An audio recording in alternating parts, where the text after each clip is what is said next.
This TNCBA vlog episode takes us to the expansive Norris Lake for the second stop of the Tennessee Team Trail. We had a great start on Cherokee with the top 30. We're looking to keep that momentum rolling. Here on Norris, you have to weigh your options. Largemouth, 14-inch size limit, smallmouth, 18-inch size limit. Dad and I on our practice day are going to focus on the upper ends of Cove Creek looking for a solid greenfish bite. Snyder and Davis are going to focus on that connector between the clinch and the pow, looking at a mix of both smallmouth and largemouth. I'm throwing a 10, so I'll kind of work a little bit deeper than you. Alright, it took us... Oh crap, we're going to have to move these graphs here in a little bit. You already got one? Two cranks on it. Now, as we went further up Cove Creek, as would be expected, we got into some more stained water. You can see quite a bit of debris on the water here, but the key is we started to find that more consistent largemouth bite. We were going 3 out of every 5 bites were going to be greenfish, and that was what we were hoping for. Now, in this pocket that you're getting ready to see here where we catch one on the corner, this is actually going to be the pocket where we start out, and you can see some stain out here before you go into the pocket. But what you're going to see in the actual tournament day is that the further back into that pocket you go, it actually starts to clear up, and there was a little bit of an algae bloom going on back there. But it was much warmer in the back of that pocket than it was out here at the mouth of it. He's a true largemouth.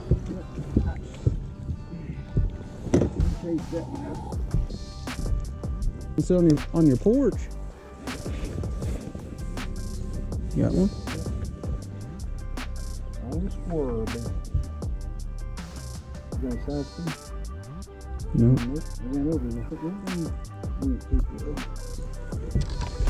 No, but he's... Now, Snyder and Jed were dealing with much cleaner water over in that connector. They also had some good current on practice day, but conditions changed from practice day to tournament day because the TVA was trying to let Norris fill up.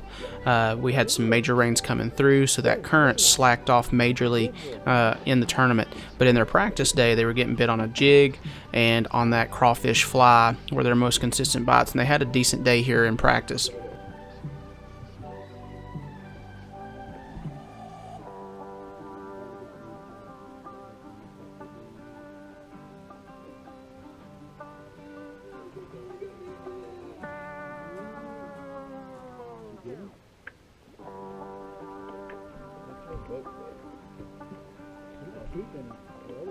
Yeah.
After spending the first portion of our practice day up in Cove Creek looking for a greenfish bite, we came on back down after that we had really put together a little bit of something up there and started to look for some smallmouth.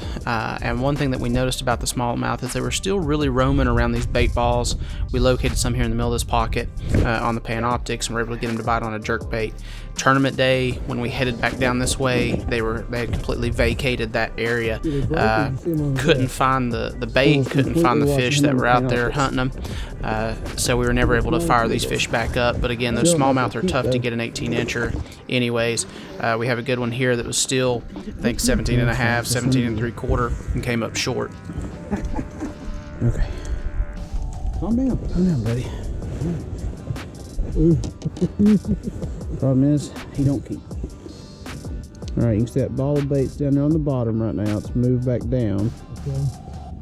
I'm pushing up. They're eating on them.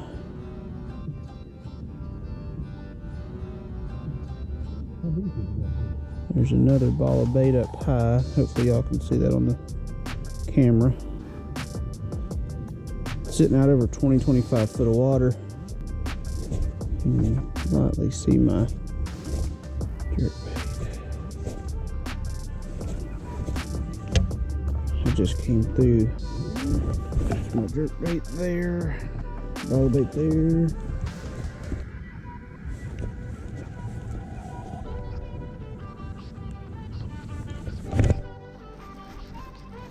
Spotted bass.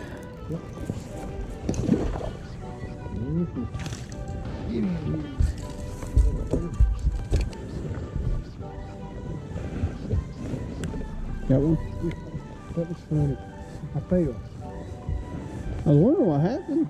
You hit the trolling motor and I failed. And that let it drop.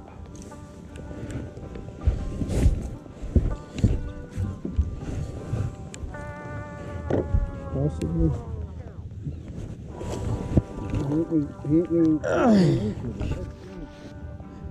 If only it could be just 15 inches, man.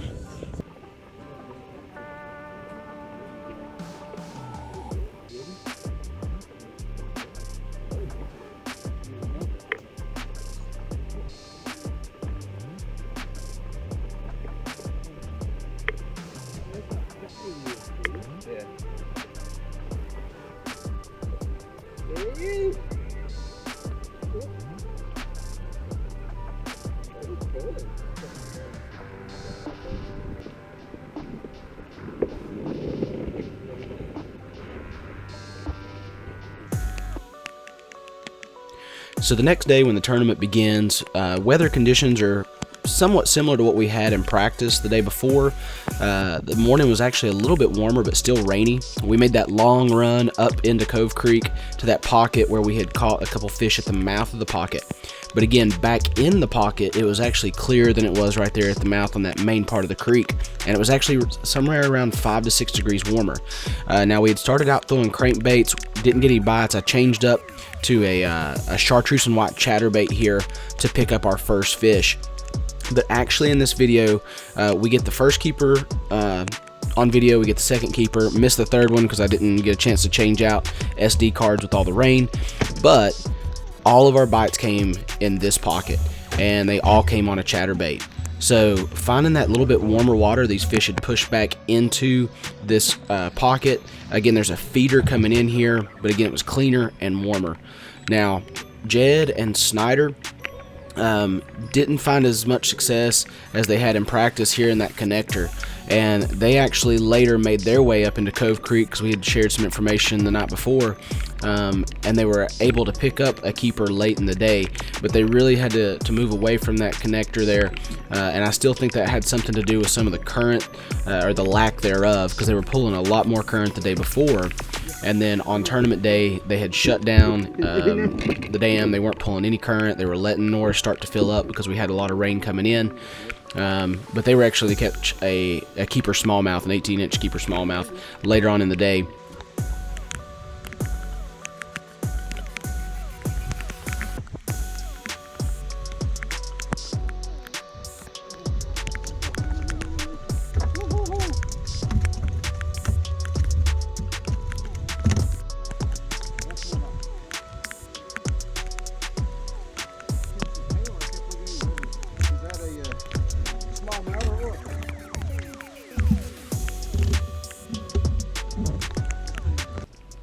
Here in this segment, Snyder and Jed had made their way there up into Cove Creek further, up into the dirty water.